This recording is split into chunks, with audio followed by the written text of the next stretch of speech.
துரோகம் என்பது கத்தியை விட கூர்மையானது. அதைக் கொண்டு மற்றொருவரை குத்தும்போது சுகமாகத்தான் இருக்கும்.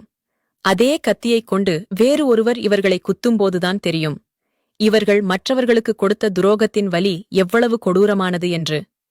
உங்களுக்கு துரோகம் இழைத்தவர்களை நீங்கள் நேருக்கு நேர் சந்திக்க நேர்ந்தால் அவர்களை உங்கள் புன்னகையால் உடைத்து எறியுங்கள். கூனி குறுகட்டும் துரோகங்களும் உங்களுக்கு துரோகம் செய்தவர்களும். குற்றத்தை மன்னித்து விடலாம், துரோகத்தை தான் மன்னிக்க முடிவதில்லை. ஆனாலும் நடுத்தெருவில் நிற்க வைத்தாலும் யாருக்கும் துரோகம் செய்யாத சில நல்ல மனதும் சிலருக்கு இருக்கத்தான் செய்கிறது. மனம் மரணித்துப் போக வழிகளும் வேதனைகளும் தேவையில்லை. சிலர் தரும் ஏமாற்றமும் நம்பிக்கை துரோகமும் போதும். யாருக்கும் எந்த சூழலிலும் போலியான வாக்குறுதிகளை மட்டும் கொடுக்காதீர்கள். போலியான வாக்குறுதிகள் கூட நம்பிக்கை துரோகத்தின் ஒரு வடிவம்தான். நம்பிக்கை துரோகம் நம்பாத ஒருவரிடம் இருந்து கிடைக்காது. நீங்கள் அதிகம் நம்பியவர்களிடம் இருந்து மட்டுமே கிடைக்கிறது.